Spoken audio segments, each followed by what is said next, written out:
All right. Good afternoon, everybody.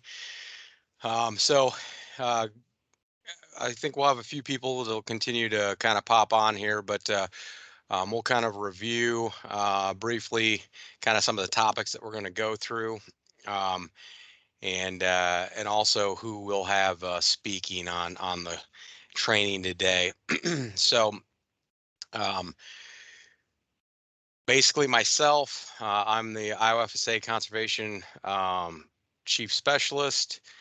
Uh, And we'll also hear from Kelsey Fleming, and she is an Iowa DNR private lands biologist. And so we did this, well, I guess we did a similar training last year that included this, and Kelsey helped us out with the EBI portion of that. And so we heard a lot of good feedback about that. And with ongoing influx of new employees, as well as employees that would like a refresher, we thought it would be a good idea to go ahead and hit these topics again. So, Kelsey, go ahead and go to the next slide, please. All right. So basically today we're going to cover some of the basics when it comes to the general sign up. I'm going to cover a few things on land eligibility and person eligibility. And then Kelsey is going to cover the Environmental Benefits Index, or the EBI, and kind of explain in greater detail kind of how those things work and how a producer can impact their scores, and then some areas where really the producer doesn't have any control over that. So she'll cover all of that. She'll also cover some CRP establishment and management. And we've also got the um, CRP worksheet that we're going to review as well. So we've got a new EBI worksheet. So we'll just kind of briefly go over that. And that's a tool that you guys can use as you work with participants that are making an offer or considering making an offer, and can kind of show them a little bit of a breakdown of how that EBI impacts their score. And with that, uh, as soon as I kind of see that we've got most of our folks here that have joined, then I will go ahead and post that in the chat, as well as it's attached to the invite for this message. And then we've got it on our SharePoint sites as well. It's available in multiple locations. With that, I think we'll get started. And we will, and I should mention, this is being recorded. As soon as I joined the chat, it started recording, as well as everybody is in listen only mode, and the cameras have been turned off. Now, at the end, this is not a live meeting, so at the end I will open up people's microphones, so that if you do want to ask a question and don't want to type it, otherwise you can type a question into the chat as we're going, and we will try to answer those questions as well. But at the end we will unmute everybody's mics, and then they can go ahead and ask questions at the end. So I think we've got enough time where we should be able to field some questions. So we're set up for, and to go until 3:30 if needed. And if we get done early, we'll give you back some of your time. I know you're all busy.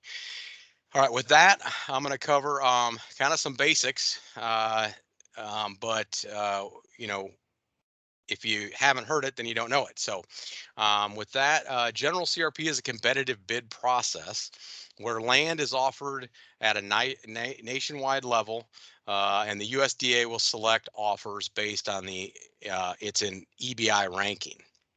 So that's different than continuous CRP, where continuous CRP, we're usually offering a certain kind of practice, has to meet certain parameters in order for it to be eligible for that. But they can basically sign up at any time, and there is no ranking factor that takes place. So we will collect all of the data for each EBI factor relative to the environmental benefits for the land offered. The EBI rankings are unique for each tract of land that's being offered. So for each area that's being offered, that will, the actual location, slope of the fields, and all those kinds of things will impact the EBI offer. And so we assign a score based on the offer's relative environmental factors, and each offer competes with all other offers. The USDA determines the acceptability of the offer after that ranking process is closed. So the Secretary's office will look at, there will be things sent to the Secretary's office, and then the Secretary of Vilsack will ultimately make a decision on what that cutoff will be. At this time, I have posted those 3 documents into the chat, so those are available if you don't already have them. Kelsey, go ahead and go to the next slide, please. All right, so I'm going to cover eligible producers. It is the same. Eligibility for producers is basically the same for continuous as it is for general. So we've got individuals and partnerships, joint ventures, corporations, and then lots of different kinds of either LLCs or limited partnerships, estates, trusts, federally owned land and state-owned land, public schools, churches, Indian tribal is a possibility as well. We don't have a lot of that in Iowa, but we do have some in some locations. So, but in most cases, it's individuals or corporations or partnerships. So those are our main producers that we see that are eligible. Go ahead and go to the next slide, please. So an owner, in order for an owner to be eligible to offer the land, they must have owned the land for 12 months prior to the close of the general sign-up. So that would be March 11th. So that's a big difference there when it comes to continuous CRP. They have to own it at the time that they offer it. So close of the general sign up, as long as they will have owned it for a year, we're good to go on that. They could acquire the land through by will or succession as a result of a death. So the heirs can also be eligible to offer land. A deed must be, and then so basically as part of us checking in on this, a deed must be provided to the local FSA office to determine ownership. And so that date will be based on either the latter of the two, the date of the deed was recorded at the local county courthouse, or the date of possession if that is after the recording date. Go ahead and go to the next slide, please. All right, so operators also may be eligible. We don't generally see operators that are the sole beneficiary of CRP contracts, but it does happen occasionally.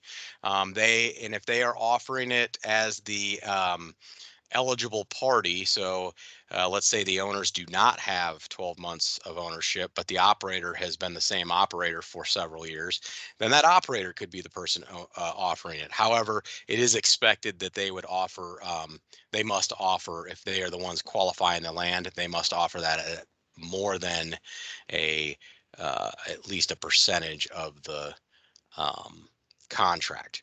But again, same rule, 12 months prior to the general sign up closing. And then we always ask if an operator is going to be on the farm and receiving a rental, especially receiving the entirety of the rental agreement, then they need to show that they will have control of that land through the entire CRP1 process. And that can be done by a couple of different ways. Most common is we get a signed statement from the owner. Occasionally we get long-term leases, although that's not as common just because it's not likely that they would necessarily have a 10-year lease. And then we'll have the owner's signature on the CRP1. All right, go ahead and go to the next slide.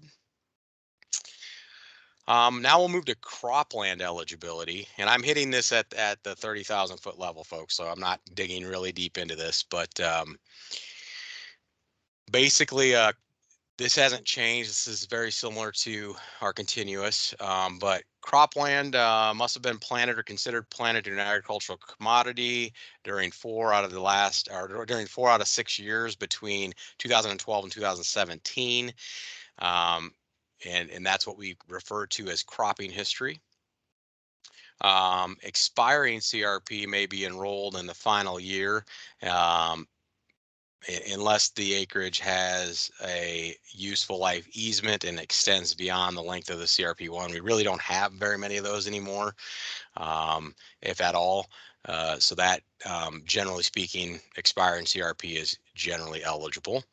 And then physically or legally capable of being planted in a normal manner to an agricultural commodity as determined by FSA.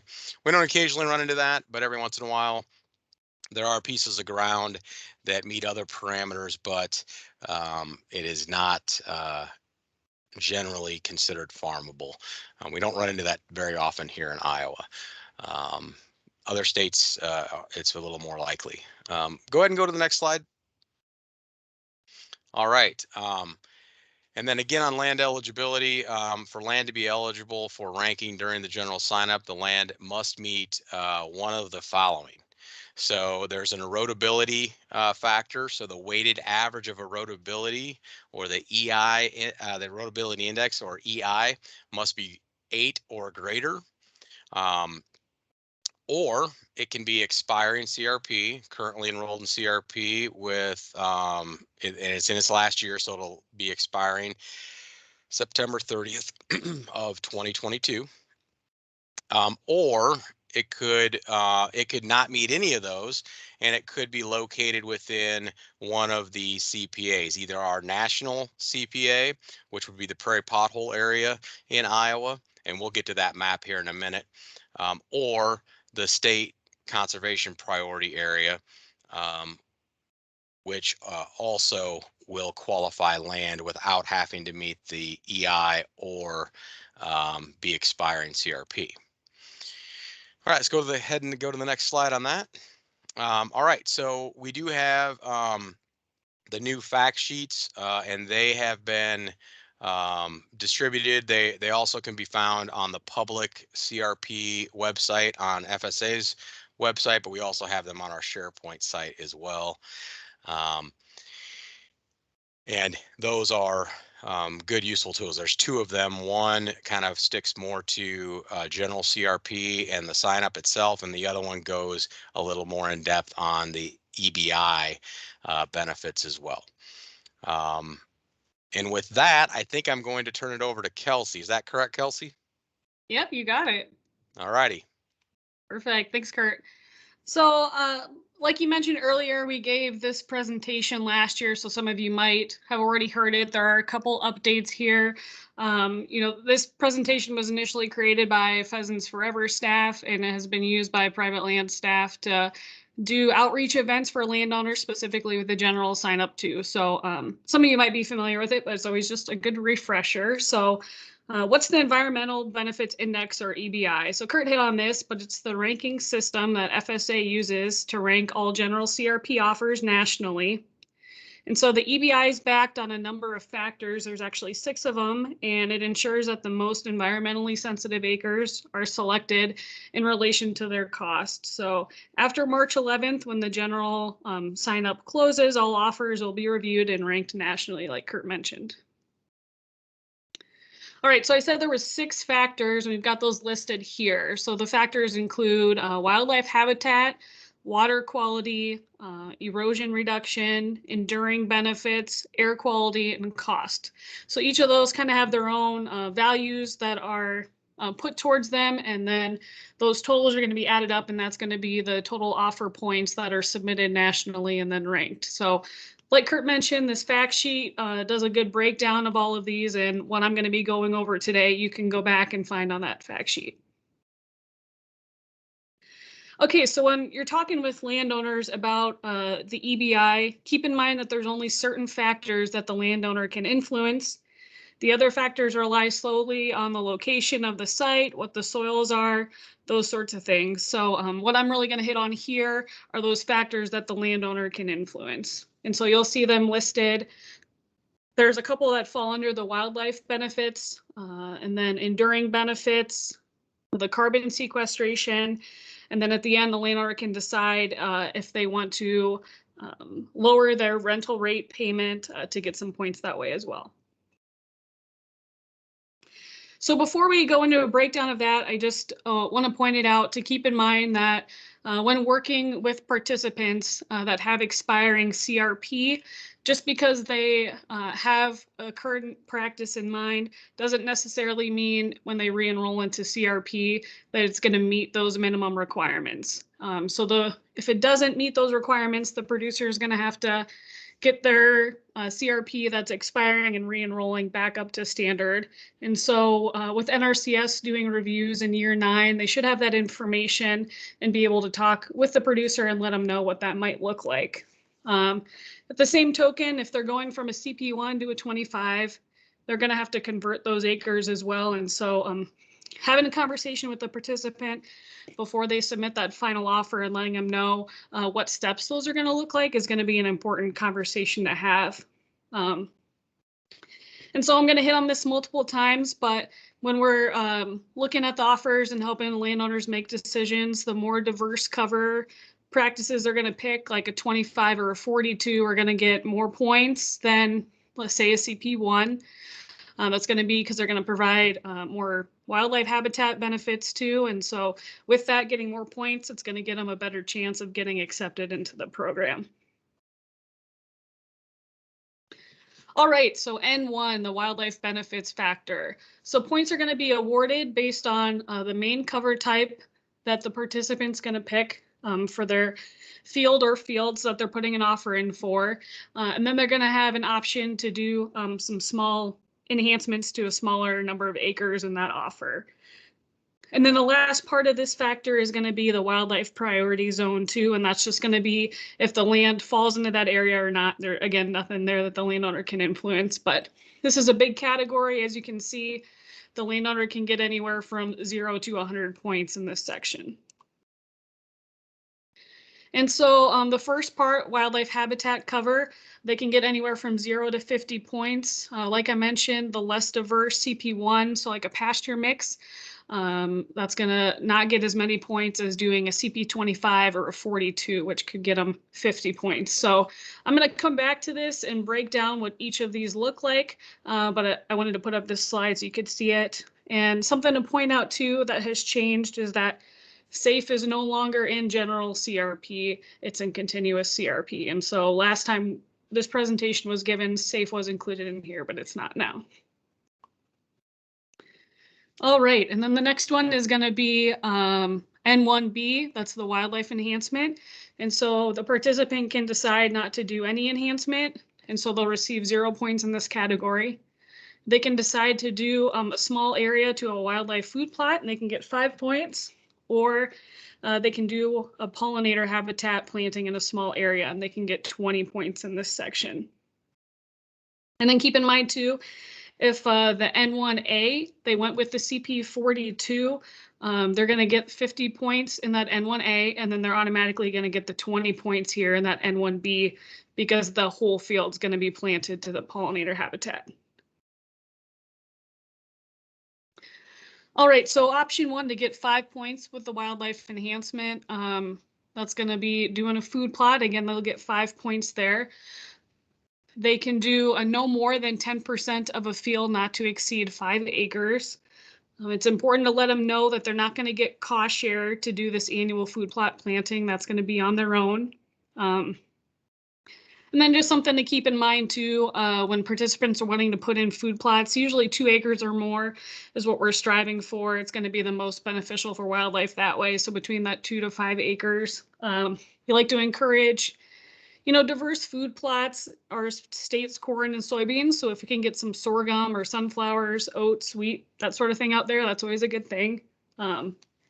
Keeping in mind, when putting the food plots out there, we want them on the flatter soils or the ridge tops. We don't want them on the steep soils there. And then when you're working with the participant, have them designate where that location is going to be.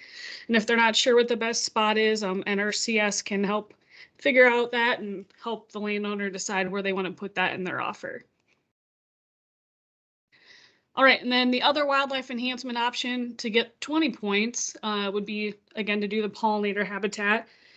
And so if the overall offer is less than 10 acres, the landowner will need to do at least 1 acre of pollinator habitat to get these 20 points. If the offer is over 10 acres, they'll need to do at least 10% of the offer. So if it was a 20-acre offer, they'd need to do 2 acres. These pollinator habitat areas need to be at least a half acre in size. So they can put a couple different half acre pollinator spots throughout their whole CRP offer, or they can put it all in one spot too, but just to keep that in mind. And again, those thresholds are mentioned on that EBI fact sheet too. And so the pollinator habitat, it's going to be, a diverse mix of wildlife species, or wildflower species, sorry, for wildlife. That's going to be flowering from April through October. With pollinator habitat, landowners can do edge feathering or create brush piles, as those also benefit pollinators too. So just keep that in mind if they've got questions about that. And then the last section in that N1 factor is going to be the wildlife priority zone. And again, this is one that the landowner doesn't have control over.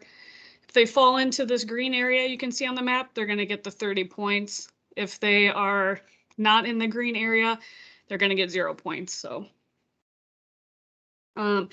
these acres, sometimes we get questions on where these come from.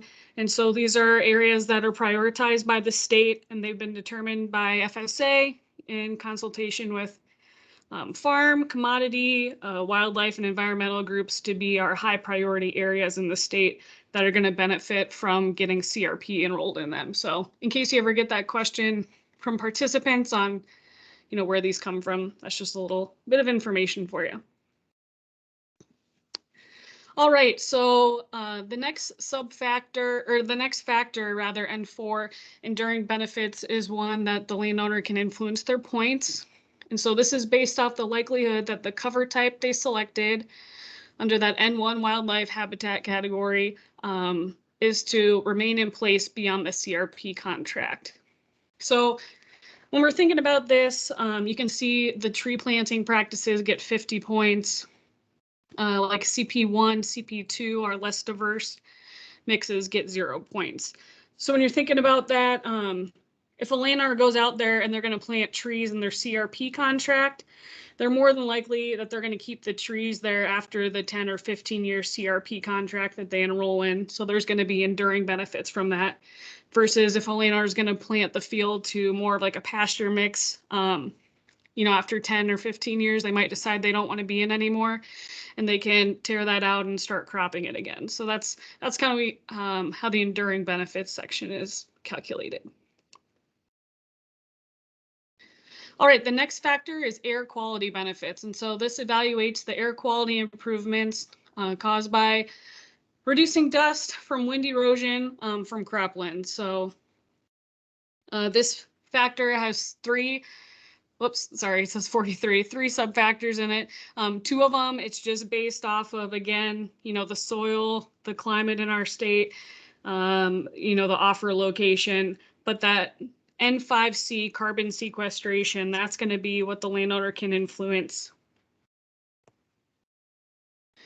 And so for carbon sequestration, there's again a range from 0 to 10 points that the offer can get. And this sub-factor evaluates the benefits of this particular practice that the landowner picks, how it's going to sequester greenhouse gases over the lifespan of the practice that it's in CRP. So food plots or less diverse mixes, they're not going to do a lot for carbon sequestration. But when we think about, reducing carbon dioxide and other greenhouse gases, trees are obviously going to be the best bang there for that. So that's why they get 10 points. And then you'll see our CP25 and 42 mixes, the most diverse grassland mixes we have, those are going to get us 5 points here in this category. All right, and the last factor is cost. And so there's 2 sub-factors within that. N6A, the cost that's evaluated and determined after March 11th, once the signups closed. So the landowner doesn't have control over that. But this N6B, the landowner does have an option here. And so they can offer less than the maximum soil rental rate that they're initially told that they can get enrolling their ground into CRP. So I've got an example here using this chart. So say a farmer is going to receive $100 per acre for his CRP payment. He decides he wants to get points in this category, and he's going to do the maximum payment reduction option. So that's 15%. And so he's going to drop his rental rate payment from $100 per acre to $85 per acre. And that's going to get him an additional 25 points with his general CRP offer. All right, so I said we're going to come back to those practices and do a deeper dive into them. Again, this is listed on that fact sheet for you, and I'm just going to break them all down for you. So CP1, what is that? Introduced grasses, and it can be legumes included in that as well. And so we've got 3-point ranges here. If there's existing CRP in a CP1, re-enrolling into a CP1, and it's a monoculture, so say it's all brome grass, the landowner can choose to re-enroll with that. They're going to get 0 points for that N1A category, but that is an option for them. Say they've got an expiring CP1 that's got brome and some clover in there. They'll fall into this 10-point category, and they can get 10 points there. Or if they're a new offer and they decide they want to do 2 or 3 grass species in there, they can get 10 points. Or if they want to get the 40-point section, if they're either existing or new going into CRP, they need to have a minimum of 4 species. So 3 introduced grasses and 1 forager legume. So it could be like brome, orchard grass, timothy, and then, some clover in there too. So a couple different options in the CP1. CP1, basically, we're thinking about this. It's like our pasture mixes that we've got out there. All right. Moving on to our native options, CP2 is going to be the less diverse of our native options. And so you'll see here, the landowner can choose to re-enroll their CRP. If it's just a full stand of Indian grass, basically, they can re-enroll that as is. They're going to get 0 points. If they've got 2 native species in their CRP they're re-enrolling, so say it's like Indian grass and black-eyed Susan, or Indian grass and big blue stem. They can re-enroll that as is and get 20 points. If they're going to be new to CRP, they can choose to do 3 species. So again, big blue stem, Indian grass, and gray-headed coneflower. They can do that and they'll get 20 points. Or if they want to do 5 species, or if they already have 5 species in their CRP that they're re-enrolling, they'll fall into this 50-point category for CP2. And so you'll see the 5 species, it can be 3 native grasses. It's got to be at least 1 forager legume. And then our native shrubs can count in there too if those are planted out there. Moving on to our tree practices. So CP3A, it's going to be our hardwood tree plantings. You can see there's 4 different options here.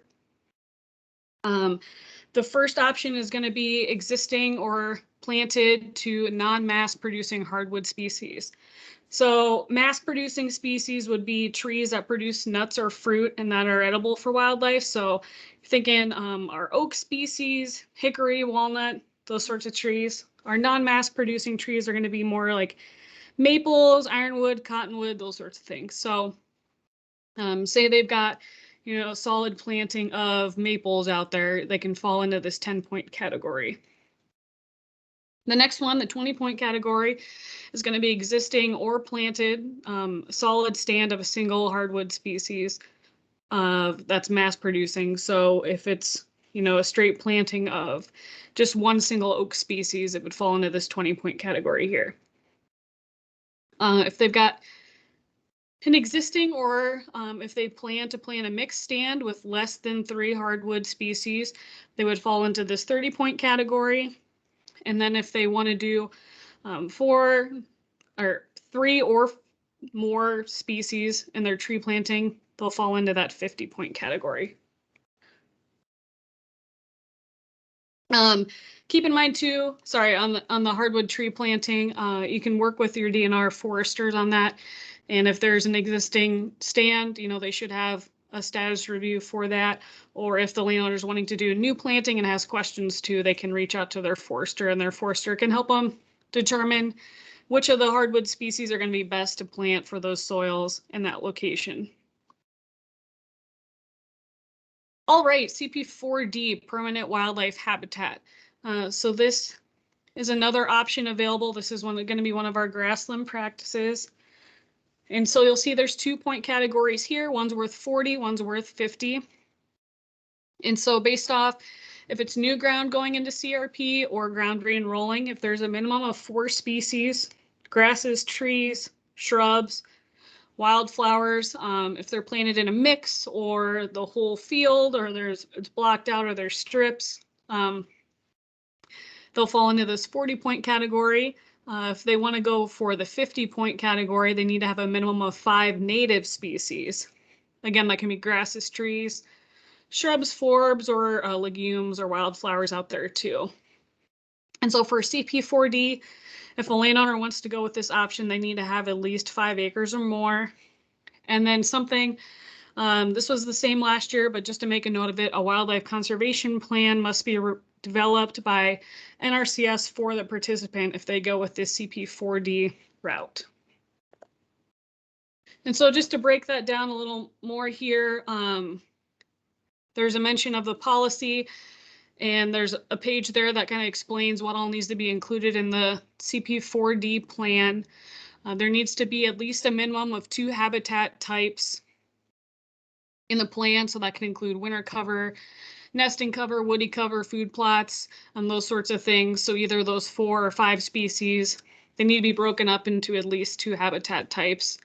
And NRCS has this 645 implementation requirements document that they'll fill out when they're doing the CP4D plan for the participant. So it's pretty handy. We just came out with this in January, actually, and there was a statewide training for that. So if you're an NRCS staffer and you haven't watched that training yet, you can go onto the CRP, or you can go onto the Ecological Sciences SharePoint, and you can find the recording there to see how to fill this out. But basically, you're going to go work with a participant, find out what their wildlife species or suite of species they want to have the plan written for is, and then this plan helps you figure out what those different habitat types need to look like.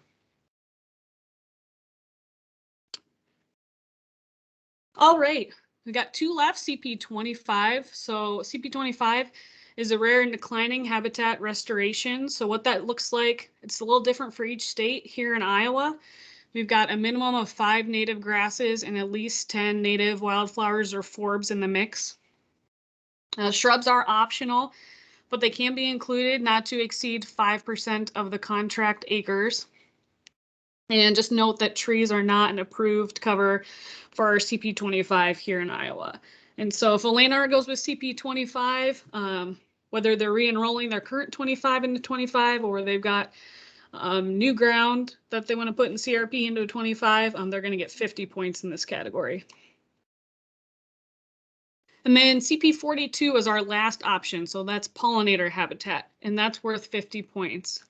And so what these pollinator habitat plantings are going to look like, they're going to have a minimum of 9 species of wildflowers or flowering plants.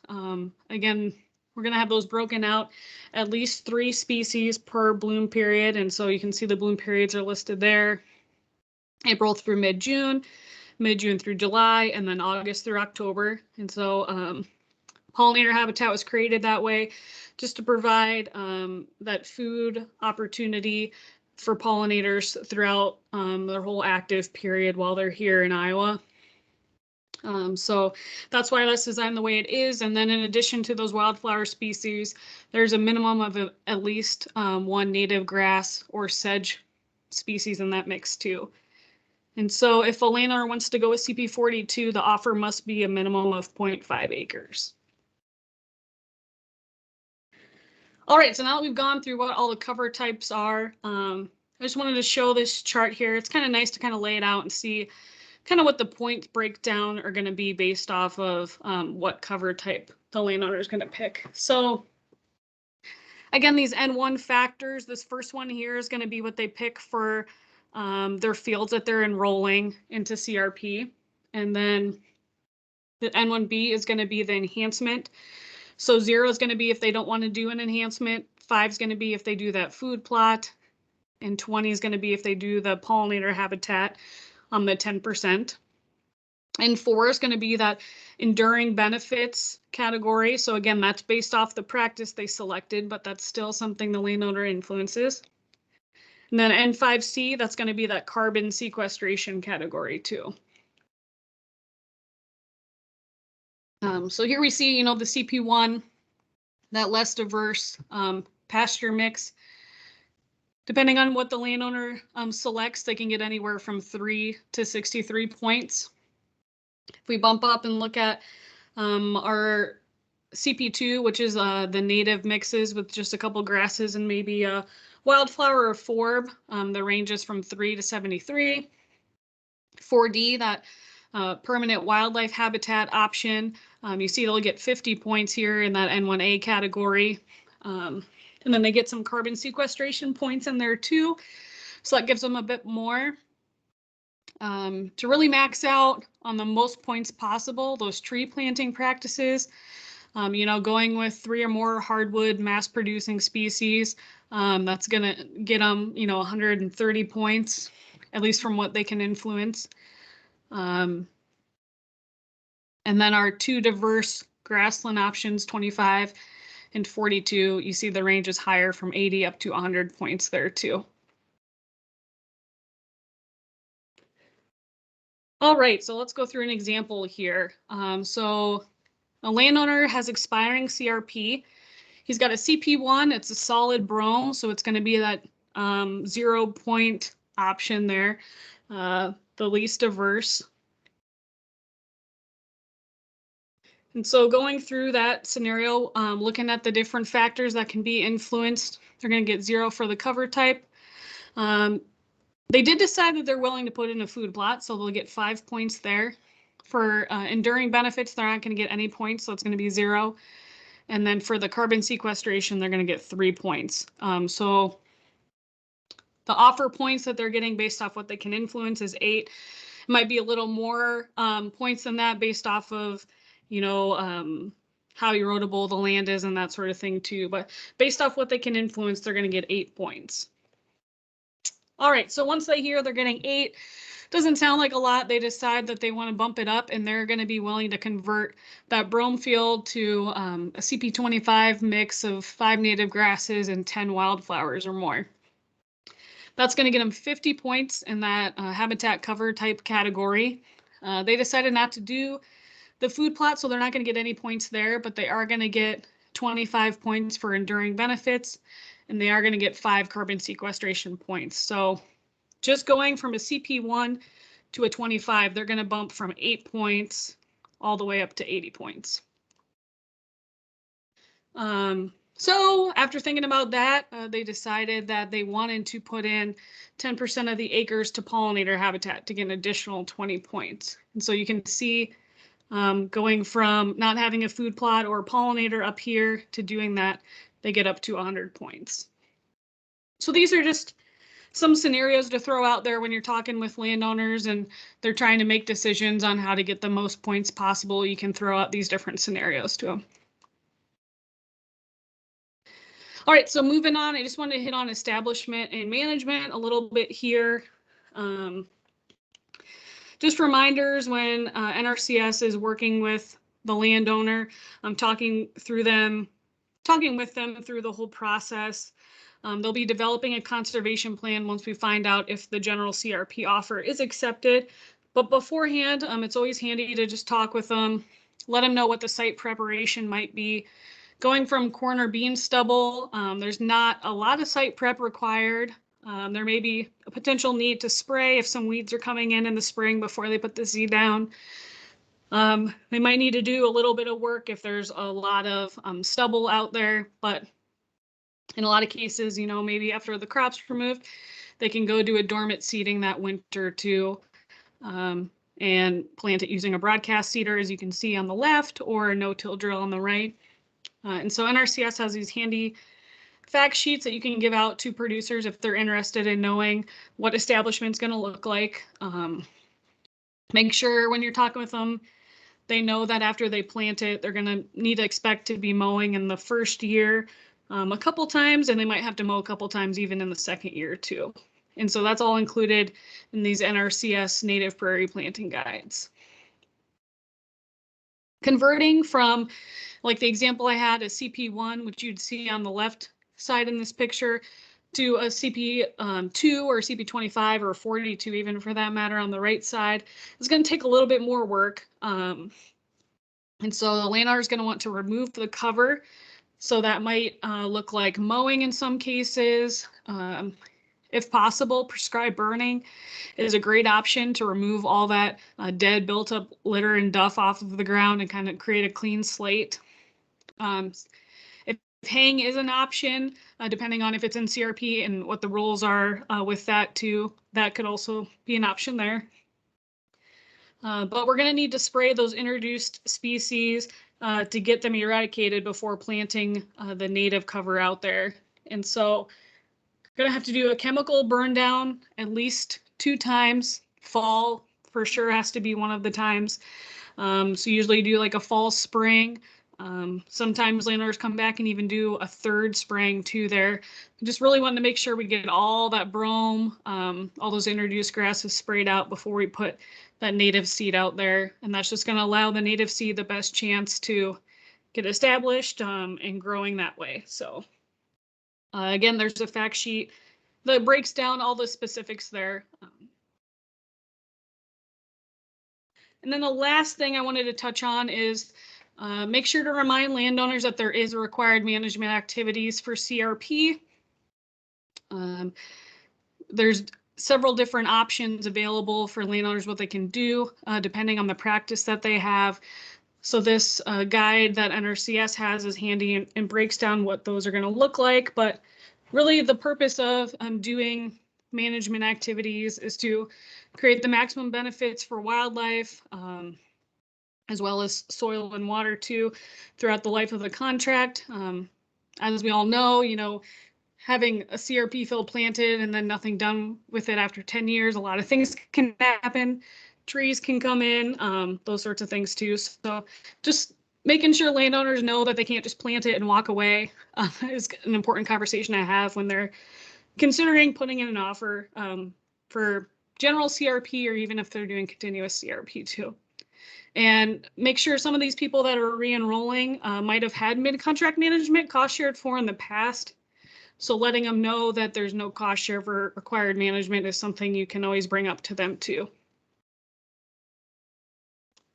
All right, I'll hand it back over to you, Kurt, and I'll stop sharing my screen so you can share yours. All right, thanks, Kelsey. Great information, and happy that you were able to help us with that. I'm going to go ahead and pull up our, let's see here, maybe.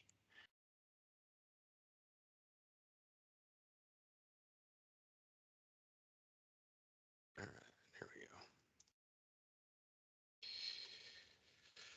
go. Okay. Kelsey, can you confirm that you can see that? Yep, I can see it. All righty. So we've updated the general EBI worksheet for sign up 58.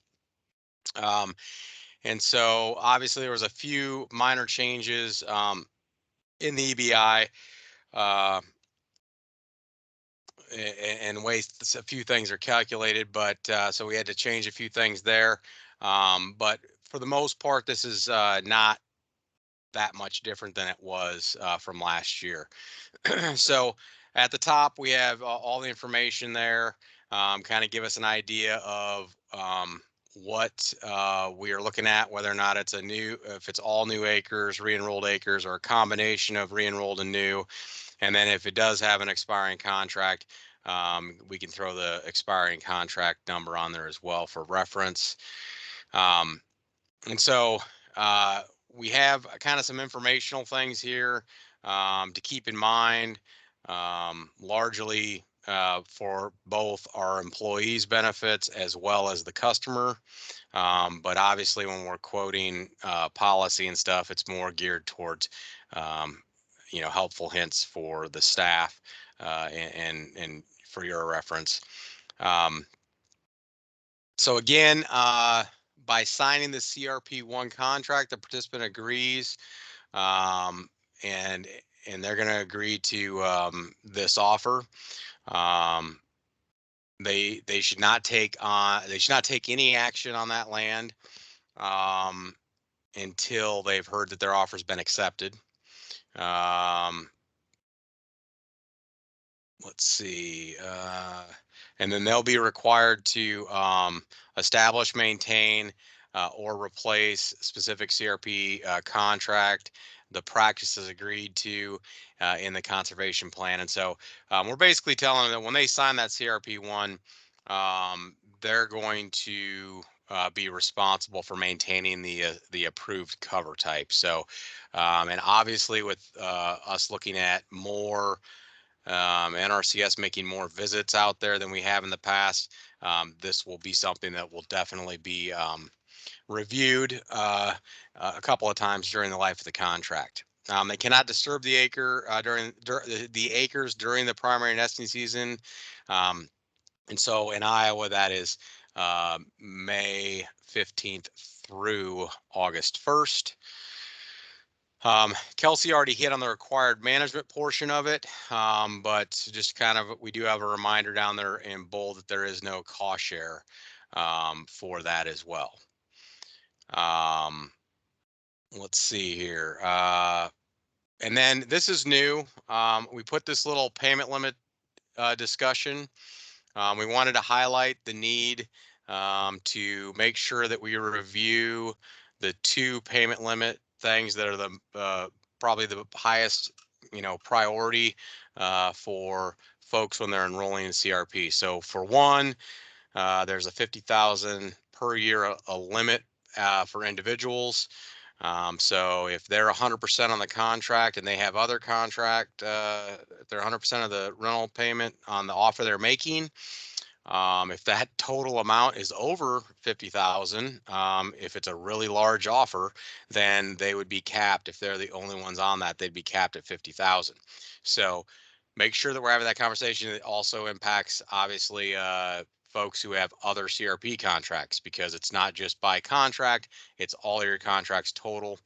That one individual cannot have more than that. Now, if a husband and wife are on it and they're 50-50, it's going to be tied to the percentage that they are on those particular contracts. So um, they may need to do some math and figure out where they're at before they offer a large number of acres. That's where we really run into that. AGI limits. This is something that's come up. It seems like, and Kevin and the PA department wanted me to make sure that we highlighted this and put this on this form. AGI limits is probably, of the ones that they receive back for being from the IRS that are over the limit, and they filed a AGI that says they're under, only for us to find out. The vast majority of those are CRP participants. And so, and usually what they tell us is, oh, I just signed the forms that they told me to sign. They didn't read them or anything like that. And that's probably been enhanced because of what we've been going through the last couple of years, where we're mailing stuff or emailing stuff, and it's a little bit harder when they're not sitting there right in front of you to have those conversations. But please make sure that you guys have that conversation about both of those payment limits, in particularly the AGI limits, because we do see that every year. We have folks that they've got a contract, it's approved, but they have no way of earning that money because they're AGI ineligible. So it doesn't cancel the contract. We don't automatically terminate the contract. They just aren't eligible to earn the payment. So please make sure that you're reviewing that with them prior to the offer being submitted. So I'm not going to go down through these because Kelsey just did a really way better job than I probably could of explaining all these. But at first, the first thing you're going to see is that we've got the N1A, and there's going to be a breakdown of all of those practices and the different point amounts and where they can land. And so they're going to pick one of those, and we're going to put that point figure up there. So that's the first portion of it. N1B, they have an influence there. Those are the enhancements, so they can do either a food plot or a pollinator. And I'll stress that it's or. So the maximum that they can get is 20 points if they do the pollinator. But if they do a pollinator and a food plot, they only get 20 points. They're not going to get 25 points because it's not additive. So that's something to keep in mind there. And then the wildlife priority zones, and Kelsey hit on this. We do have a new one. You may have saw it in the slides, and I'll bring it up here in a minute. So the priority zones are what score points, and that's just the state priority zone that scores points. And that is the exact same as the state priority area, which is the CPA. The national priority area only gets land eligible without having to meet the 8 EI or be expiring CRP. The national CPA does not score any points. And so that's something that previously there was an error a couple years ago, and I don't know if it was for multiple years or just 1 year, but there was an error discovered that previously that national CPA was included with our state CPA, and we were probably scoring points in places we weren't supposed to. But that ship sailed, water over the bridge. That error was found and corrected. But there's a difference between the CPA and the wildlife priority zone. So the state wildlife priority zone, if you're in that, if 51 or more percent of the offer is located within that, it will go ahead and get a priority points associated with the N1C offer. Again, that one's based on physical location, so really they don't have any influence over that. Water quality benefits, I'm not going to review that, but that is determined by the physical location, and so that's not something that the participant has any control over. Same thing with N3. Enduring benefits, it's going to be based on what they picked in N1A. So based on the cover type, they're going to get benefits associated with that. The air quality, so N5A and B, we kind of split this out. There used to be, underneath N5, there used to be basically 4 categories. There's now only 3. So you have the A, which is the wind erosion impacts, N5B, which is air quality zone points, and then carbon sequestration, which is based on the selected practice. Cost N6, that is determined by the national office after the calculations. So many times, Iowa, because we have pretty good rental rates, we don't always score points in this category. Some of our offers may, but some may not. It just kind of depends on how the national office awards points in that category. But what's kind of referred to sometimes as a black box score because we don't really know. And then, as Kelsey said, they can offer less than what their payment rate is and score up to 25 points there by taking a lower rate, essentially. So we usually ask the participant to sign that, assuming that they're working there with you. And then we have a little note there that says that you have not submitted an offer until you've signed a CRP1 and a CRP2. And that's just kind of a note so that they realize they don't walk in with this form and say, well, I signed this, I thought I had an offer. So we put that note right there that does not constitute an offer. So next, I'm going to share the. I just want to pull up. All right, Kelsey, is that showing up? Yep, it is. Okay. So this we had help with our GIS department, Katie Joe, and then also I believe Luke had done the previous one, so he kind of um, showed her how our previous one was set up. But you'll see and you'll notice that we have Iowa CPA within that um, conservation priority area. Now, previously we didn't include it because really the CPA, while it's the same as our wildlife zones, it is so that green in there will score those points for being in that wildlife zone priority. They also will be automatically eligible regardless of the EI. So they'll be it does play a part in land eligibility, but the big change here is it was adjusted from last year. The CRP subcommittee of the NRCS State Technical Committee reviewed this. We look at over, I believe it's 43 different data sets that are utilized to decide which uh, particular watersheds will be included in the state CPA.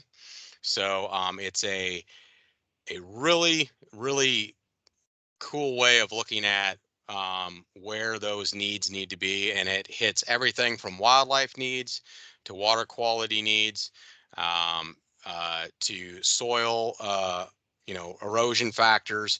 Like I said, I'm naming off the high level ones, but there are multiple breakdowns of that, basically to the tune of um, 43 different kinds of 43 different kinds of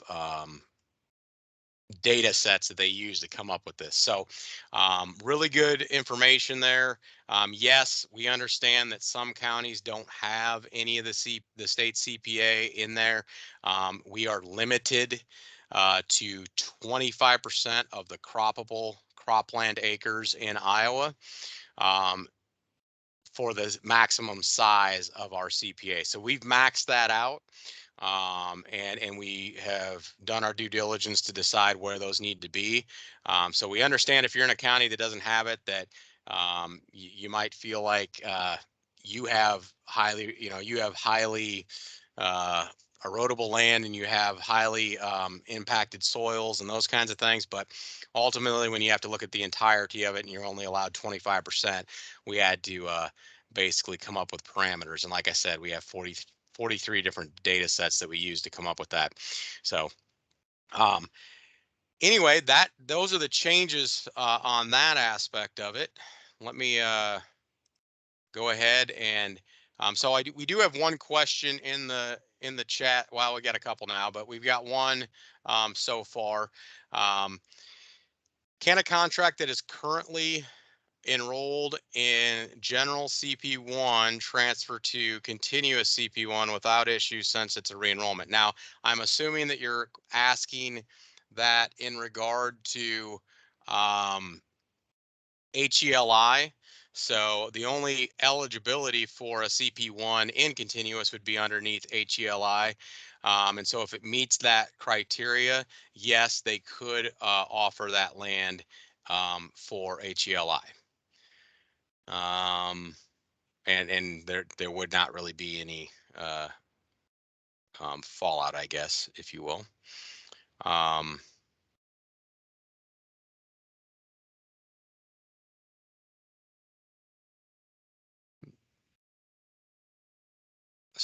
There's a I don't recall that CP4D had to be more than 5 acres. That changed, I believe, last year.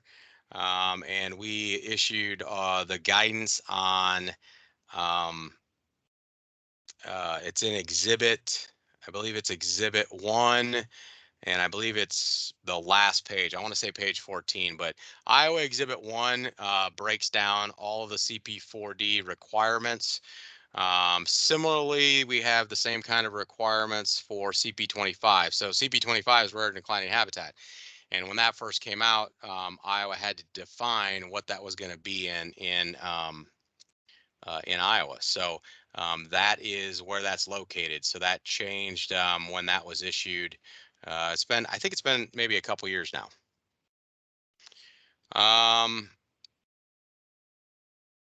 How is pollinator enhancement indicated on the CRP1? For instance, if an offer is, well, basically what it would be is they would have to split out the area that was going to be the pollinator enhancement and call it a CP42. I think that's what we're getting at, right? So you would basically, if you've got 100 acres and they're going to do, let's say, 10 acres of CP42, then it's going to be 90 acres of CP25 and 10 acres of CP42.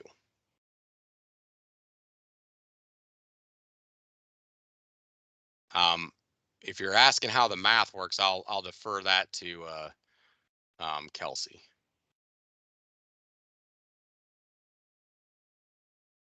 Let's see here. The next question. I have some expiring General CRP that is a 3A, 50 point. Looks like you got a food plot, 5 points, and a CP25, 50 points, all on one contract. Can we stack these practices to get more points? It's prorated, so you're not really going to get more points. You're going to get more points based on the total numbers or that are in each practice type. So you can they should all be on one offer, but they will, assuming they're all on one tract of ground, one FSA tract number. Um, but yeah, they would those would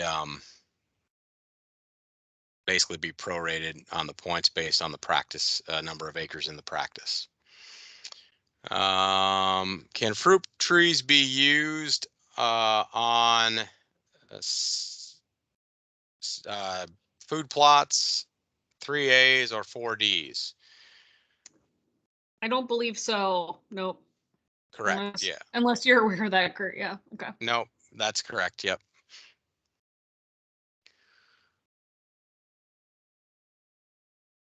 Janelle, no, there is no minimum acreage for CP1s that I'm aware of. Robin, am I wrong? Robin, you can unmute yourself and talk. You're listed as a presenter. Not that I know of. Is there a minimum field acreage? No, the Janelle, only yeah why the don't only if you think there is, go ahead and email me something in so we can take a look at it. Yeah, the only minimum I'm aware of is the 4D one, and that's kind of our own. Trying to remember if that is on all 4Ds or if it's just on our safe ones, but I know it could be on all of them just because of writing the wildlife plan, I think is why that is. Yeah, that's what it says in the exhibit. Yep, that's what I was thinking. Go ahead. But there's those two habitat type requirements, and so really to meet those, you need at least a minimum of 5 acres. Yep, I knew there was a reason. I wanted to make sure I started second guessing myself. Okay. Um, Early in the presentation, you mentioned that brush piles are encouraged when discussing CP42 pollinator habitat. They aren't allowed on CRP acres. Actually, for CP42, edge feathering and brush piles, that is the only practice that allows for that in most cases. So that is unique to pollinator habitat. And yes, it would be part of the conservation plan.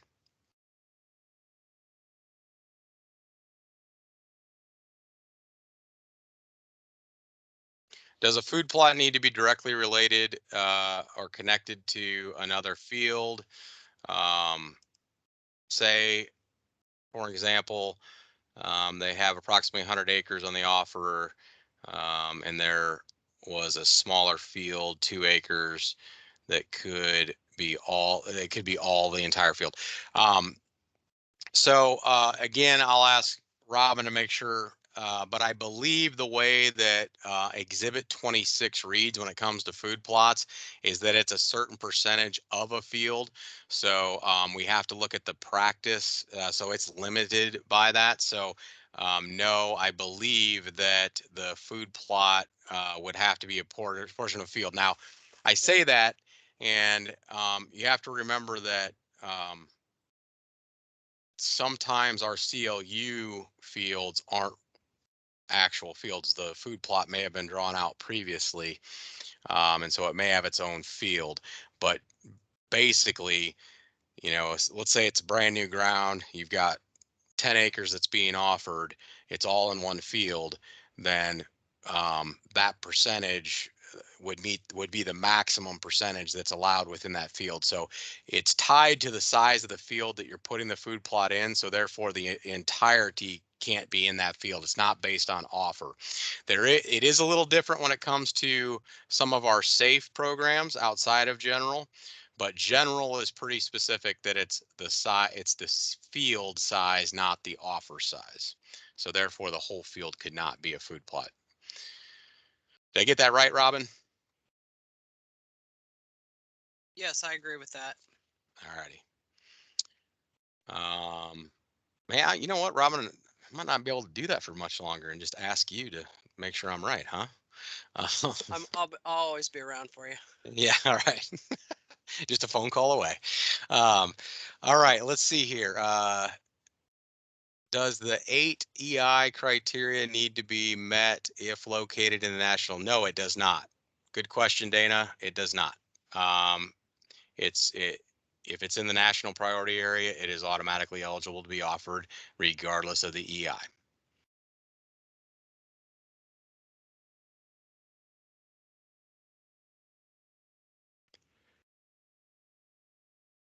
Okay, and it sounds like Dean was referring to Janelle's question. So Dean, we'll look into that. Dean and Janelle, send that to us so we can look into that for you. Can the minimum size for the CP4D be added to the sign up 58 worksheet? Yeah, yep. Good idea there, Christine. Yep, we can go ahead and get that added.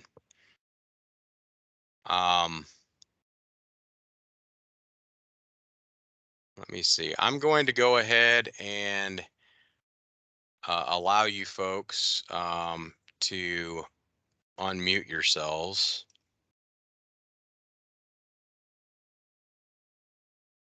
Okay, you should be able to now unmute yourself if you guys want to ask a question without having to type it. If there are any other questions, now would be a great time to cover that. We still got a little time before we're done here.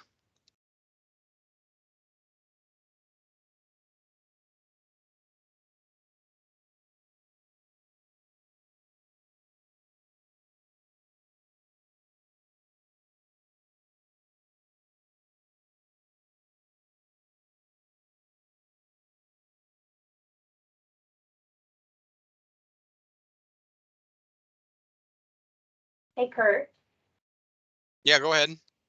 have we gotten anything more on seeing the different scores from the Terras with the EI and running through Coles? You mean, so yes and no. We had worked closely with the national office on some of the EI scores coming in. Quite a number of offices had questions about that.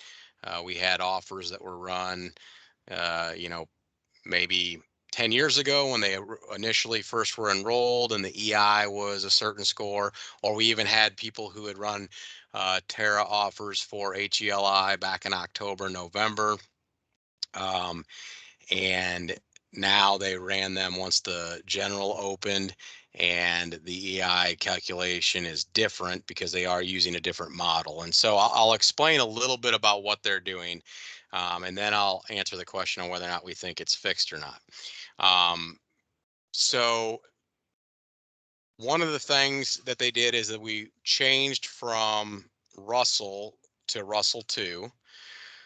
So that's impacting it a little bit. The other thing that's probably impacting it more is that using that Russell 2, they're also using a model from Colorado State University that is evaluating the EI based on the physical location of the offer. And so it is calculating the slope of the offer, and that, as well as the other, a lot of other factors, is being calculated to come up with the EI score, which has raised a lot of questions. We've got some that used to be scoring very high with EI and now are scoring much lower and below the 20-point threshold, in some cases below the 8-point threshold for general.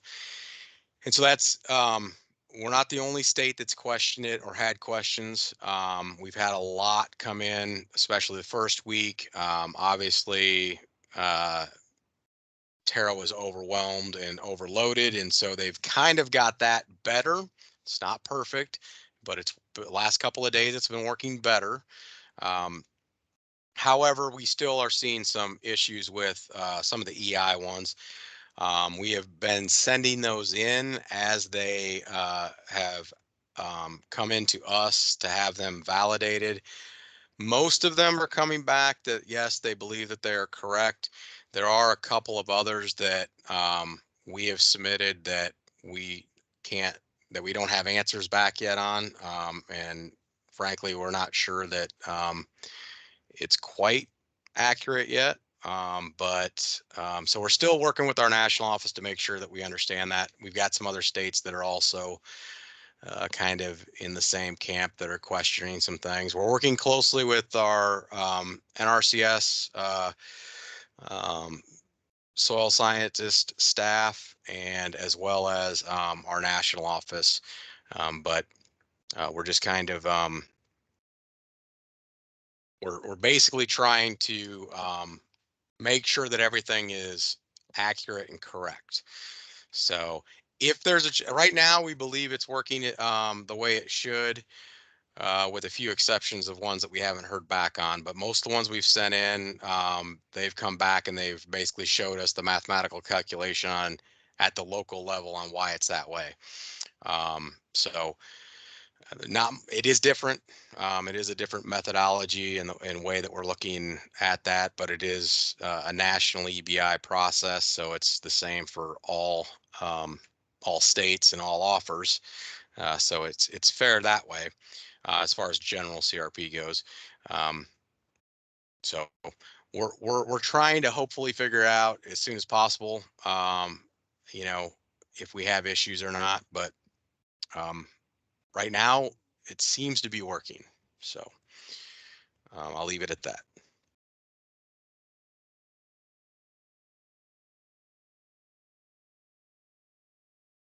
Somebody asked, can I talk a little bit about where we're at with national caps, farm bill goals and that kind of stuff? Basically, we're so far away from national caps that it's not something to worry about. We are a long ways away from any national cap that would stop us from enrolling CRP. And in the current environment, with commodity prices being pretty good and our rental rates being reviewed every year, we aren't in a situation where we feel like we will add so many acres that we would reach that cap relatively quickly. Obviously, the national office will take that into consideration when they approve general CRP offers, but they continuously track the continuous enrollment as well. So that's something to, I guess I wouldn't worry about it. There aren't any national caps. Safe and Heli, there are no statewide incentive caps or anything like that for acreages. They're all allowed to be offered that way. Let me see. I want to make sure I didn't miss any. Kurt, there was a question about checklists for sign up 57 and 58. Kate and I have talked about that and getting those updates. So we'll get with Jerry and we'll try to get those updated and get them out. Okay. Yep. That's the one I think that's the one I missed. All right. Let's see here.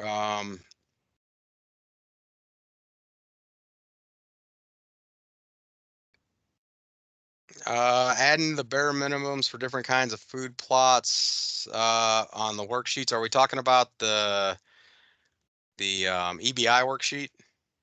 Oh, I see. I got you. I'm following you. Allie, yes, I can add that. We'll go ahead and add that as well. Let's see.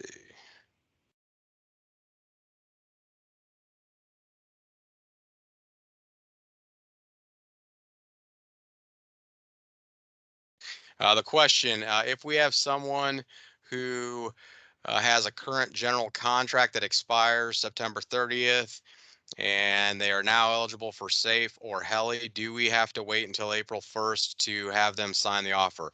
Currently, yes, that is the way that policy reads in 181, I believe. If they have expiring CRP, they can't offer that until for continuous until it's 6 months out. I have been working with the national office to see if we can get some flexibility to go ahead and take that offer, but so far the answer's been no. So if we get a change to that, we will let you know as soon as possible. I would prefer that we're able to serve the producer at the time they wish to be served, instead of having them come back April 1st, but until they give us that flexibility to do that, policy requires that we wait until April 1st. So unfortunately, that's the way it's set up now. Okay.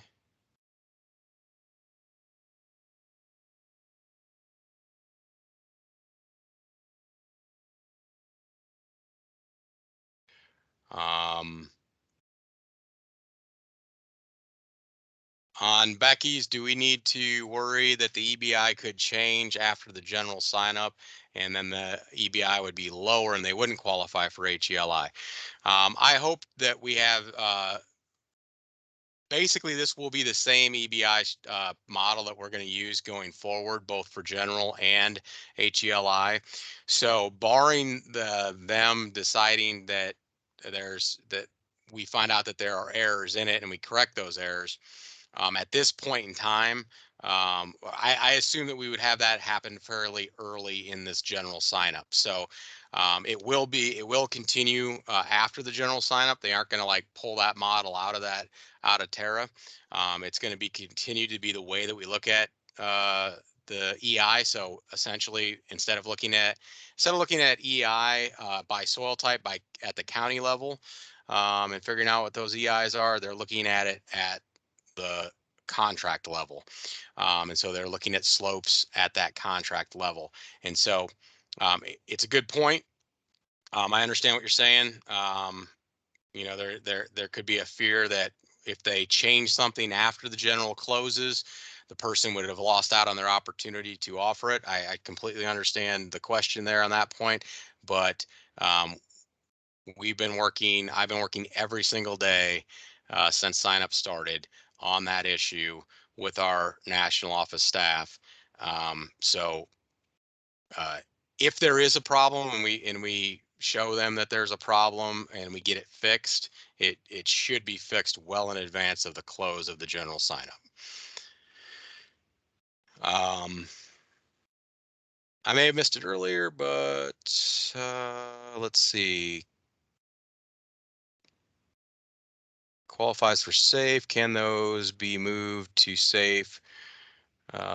Being current grass cover. Yes, if it's expiring CRP, you can enroll expiring CRP into SAFE. Now, keep in mind that each of those SAFE practices, or each of those SAFE projects, I should say, have special requirements in them. So that participant may have to do other things.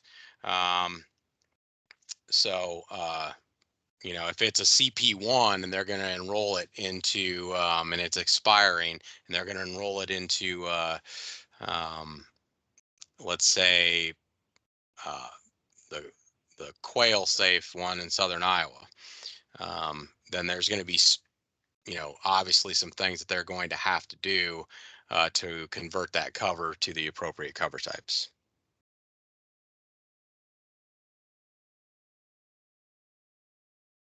Yep, I understood what you meant, Becky.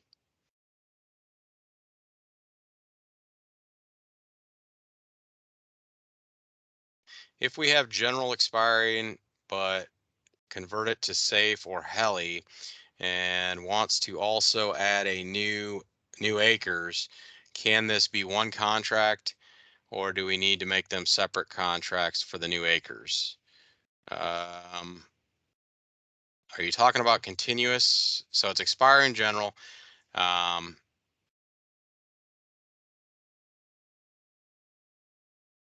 it would be the same contract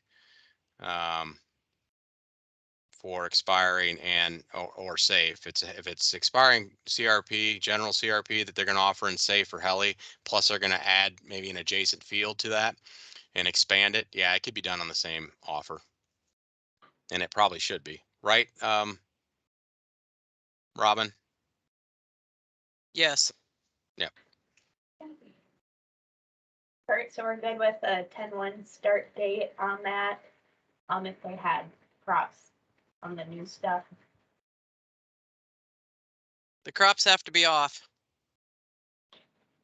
So in that way, Unless, yeah, go ahead, Kurt. Sorry. yeah. If it's new, the crops have to be off. And so in that case, Robin, would we need two different contracts if they had expiring CRP?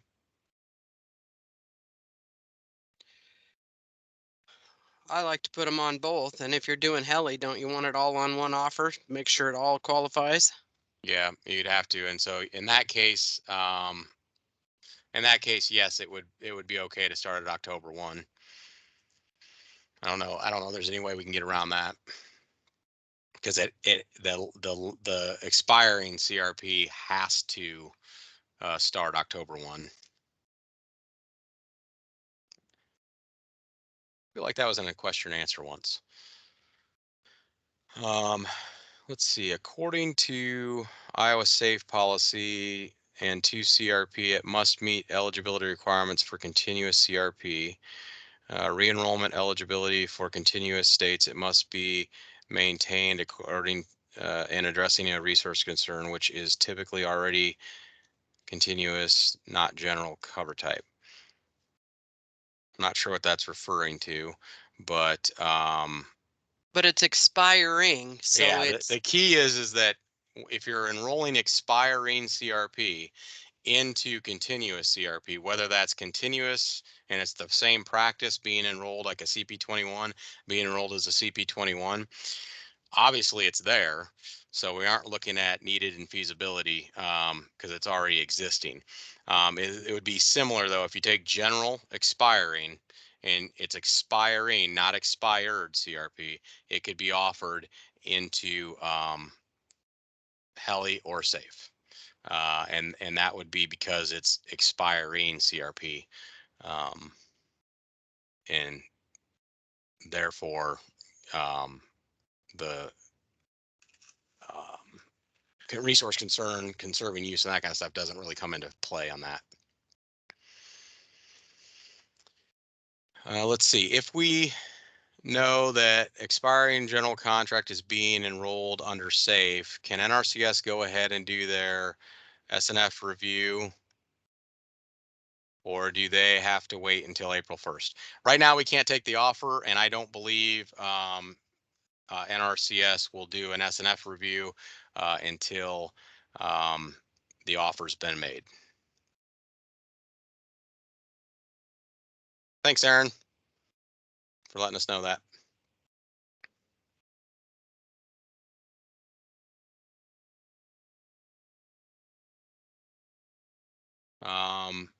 Would the 9-year review count as the SNF? Yeah, so if you were out there for the 9-year review, it it would count as the review that you would need to look at. The only thing that you may run into is you might need to uh, a field visit might be required if they're going into safe and they've got to let you and they're looking at laying out different practices within that safe project area. But in most cases, the 9-year review does count as the field visit for planning purposes for re-enrollments.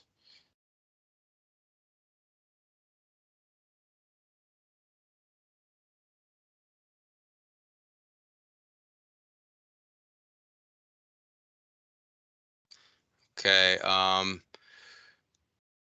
So do you not have to increase the practice from the current expiring contract to qualify for safe? For example, it is expiring general CP 25 and it is going to be offered into gaining ground. Could they apply for safe continuous CP 25 underneath, I assume you're saying underneath gaining ground? Yes, if it meets the CP 25, if it's expiring and it meets the CP 25, requirements of 5 native grasses and 10 native forbs, and it's going to be offered under safe as CP 25 for gaining ground, then it could be offered and there wouldn't be any kind of enhancement that would have to take place. It would be eligible as expiring CRP.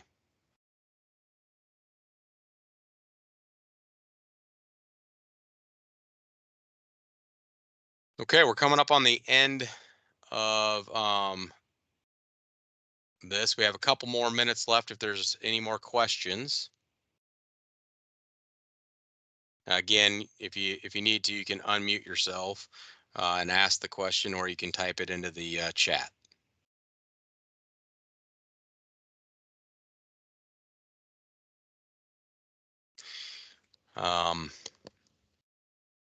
We'll go ahead and make those changes to the worksheet and get that put back out. I'll go ahead and post them here in the chat again after we're done. Once I get that worksheet, get those minimums added in that was requested. And then I'll replace the one that we posted earlier today in our SharePoint folder, and I'll also get it emailed out to all of the partners and NRCS as well.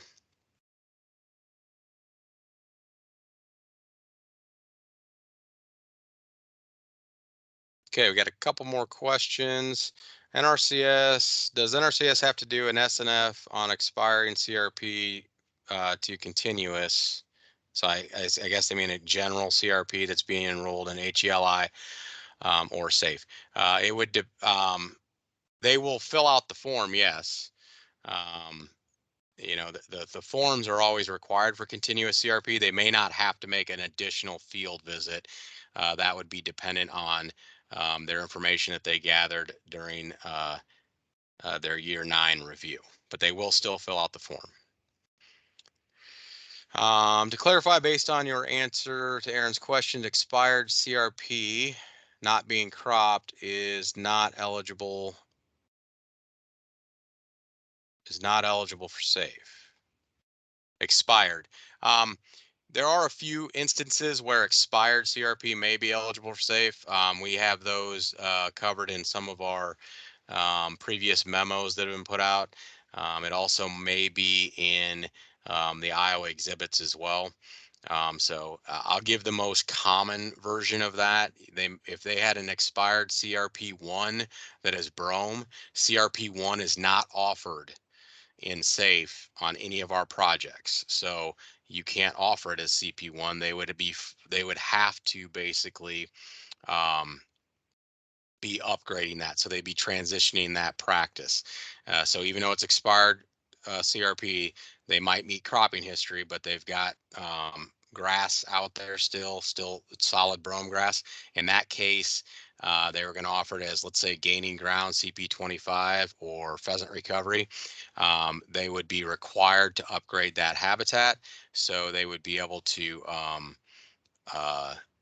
offer that expired CRP, but that is few and far between. The general rule is that expired CRP is not eligible for continuous CRP. Let's see. Could they go from general CP25 to a lesser practice in continuous, or does it have to be enrolled back at a CP25 or greater?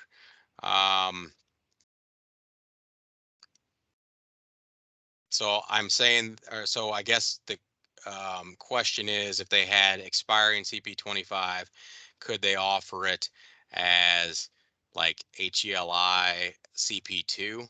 I think that's probably what the question would be, and the answer I believe would be yes, they could do that. We don't if they're in a contract, they can't change their practice and go down in EBI points.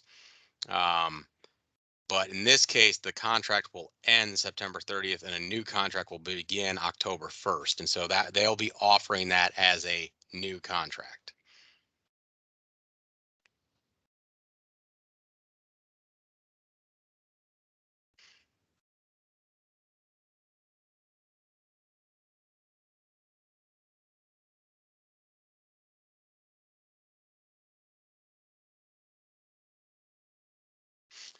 There's a question if they were going,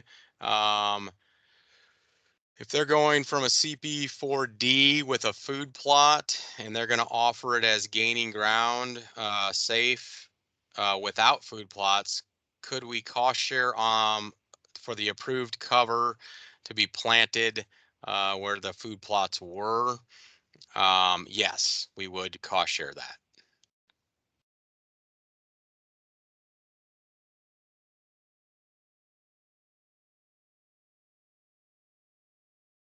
Okay, well, thanks for the great participation on the questions. A lot of great questions. It is, we're already 2 minutes past our time. So with that, I'm going to end the training. But I hope you guys all enjoyed this, and thank you very much, Kelsey, for all your help. Yeah, no problem.